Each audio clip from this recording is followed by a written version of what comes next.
Good morning all of you बच्चों। मैं आपकी हिंदी टीचर। आज हम लोग हिंदी व्याकरण में पाठे कुछ कहो और कुछ सुनो पढ़ेंगे। बच्चों, सबसे पहले हम जानेंगे कि भाषा क्या होती है। भाषा क्या होती है बच्चों? जैसे आपने बहुत सारे पशु पक्षियों, विभिन्न प्रकार के प्राणियों को देखा है। सबकी अपनी अपनी भाषाएं होती हैं। सब अपने भाव विचारों के प्रदर्शन के लिए किसका प्रयोग करते हैं? भाषा का, ध्वनियों का, शब्दों का प्रयोग करते हैं। उसी श्रृंखला में बच्चों, जैसे हम अपनी बातों को आपसे कह रहे हैं तो आप हमारी बातों को क्या कर रहे हैं? सुन रहे हैं। और अगर आप अपने भाव विचार हमसे कहते हैं तो हम उसको क्या करते हैं? ग्रहण करते हैं। उसी तरह बच्चों, सभी पशु पक्षियों की या सभी प्रकार के प्राणियों के, विविध प्रकार के जीवों की अपनी अपनी भाषाएं होती हैं, जिससे वह अपने भावों को प्रदर्शित करते हैं।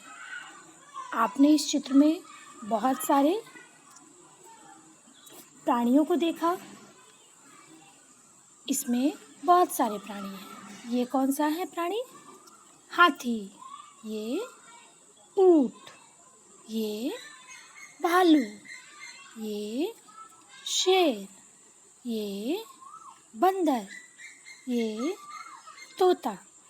इसी तरह से बच्चों, इस धरती पर विभिन्न प्रकार के, विविध प्रकार के प्राणी रहते हैं और उनकी अपनी अपनी भाषाएं होती हैं।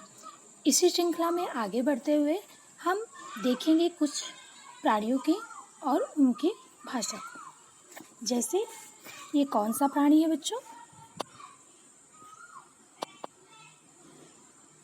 कौवा। कौवा। अब हम आपसे पूछते हैं कौवा कैसे बोलता है, तो आपको पता है कौवा काँव काँव बोलता है। उसी तरह से बच्चों, सभी प्राणियों की अपनी अपनी भाषाएं होती है।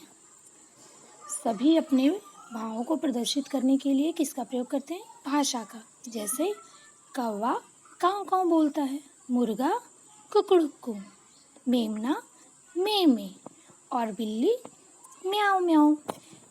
तो आया बच्चों समझ में? सभी प्राणी अपने भावों एवं विचारों के प्रदर्शन के लिए किसका प्रयोग करते हैं? भाषा का, ध्वनियों का प्रयोग करते हैं। तो आज आपने देखा कि सभी प्राणियों की अपनी अपनी भाषाएं होती हैं। वह अपने भावों एवं विचारों के प्रदर्शन के लिए उसका उपयोग करते हैं। तो बच्चों, आज की कक्षा में आपने जाना कि सभी प्राणियों की अपनी अपनी भाषा होती है। वह अपने भावों एवं विचारों के प्रदर्शन के लिए भाषा का प्रयोग करते हैं।